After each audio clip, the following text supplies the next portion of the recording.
你好，祝你有美好的一天。这就是频道 Celebrity News Today 247。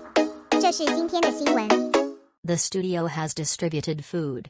Xiao Zhan was dragged out of bed before waking up, and said bluntly, "You harmed me again." There is a kind of studio called other people's room, which always unites with fans. Worrying about the fans' obsession with the boss, they have to open the warehouse to release food from time to time. That's right, Xiao Zhan's studio exists like this. Taking the boss to taste Hangzhou food, Xiao Zhan was clearly arranged. This time, Xiao Shi took the boss to taste Hangzhou delicacies. Every stop there is a gourmet chapter. Xiao Zhan is both anticipating and a little bit guilty. After all, the cuisine is very different from place to place, and the previous soy sauce has left a shadow on Xiao Zhan. Xiao Zhan, who was dragged from the bed by the staff before waking up, the whole process was arranged clearly. Being dominated makes people dumbfounded. Even Xiao Zhan himself has the same expression as the fans after seeing it. The opening scene was Xiao Zhan's beauty crit. After all, this is the man that tens of millions of Peter Pan thinks about day and night.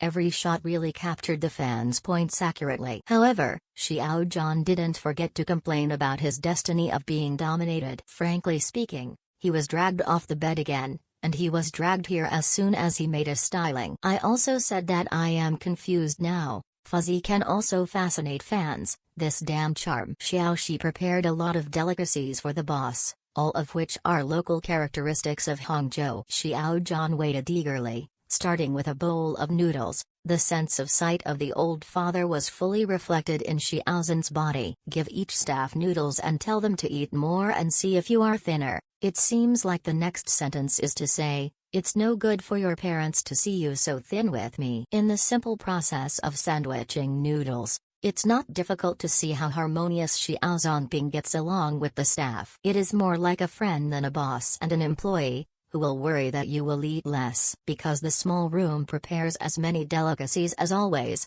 so Xiao Zhan naturally tasted the same. This time there is a link to the story behind the popular science food. Xiao Zhan listened carefully and would give his own opinions from time to time. But soon, Xiao Zhan's dominated destiny could no longer be hidden. To be precise, it started with a piece of scallion stew. Xiao Zhan, who ate the staple food, suddenly, the whole person was stunned when he heard the fried dough sticks in the scallion stew. Because the calories of fried dough sticks are very high, it is important for long-term body control. In terms of body fat, Xiao Zhan is simply a bomb. Xiao Zhan said helplessly, "You made me eat this kind of food again." Of course, harm is also enclosed in double quotes. But the next second I ate another bite of roast goose, which is also relatively high in calories. But Xiao Zhan only reacted after reading, and sighed, "God, what am I doing? This is far from enough."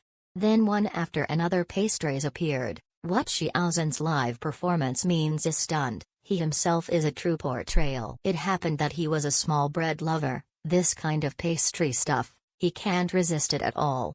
The end result is that even if you know that the heat is high, but I still ate everything and said it was delicious. But soon, Xiao Zhan became self-closing because the small room brought dongpo meat again. Xiao Zhan lied directly on the sofa. The fear of being dominated is probably so very speechless, dumbfounding. Immediately afterwards, the staff picked up a piece of dongpo meat in front of him. Xiao Zhan's eyes stared straight at the piece of meat, watching it be delivered into someone else's mouth. I also said that I used to like to eat dongpo meat. A bite of meat with rice on the first floor, the kind you can imagine. Yes, but in the end, under the persuasion of the staff, Xiao Zhan took a bite and was very satisfied. I saw it, but I just couldn't eat my mouth. Xiao Zhan knew it too well.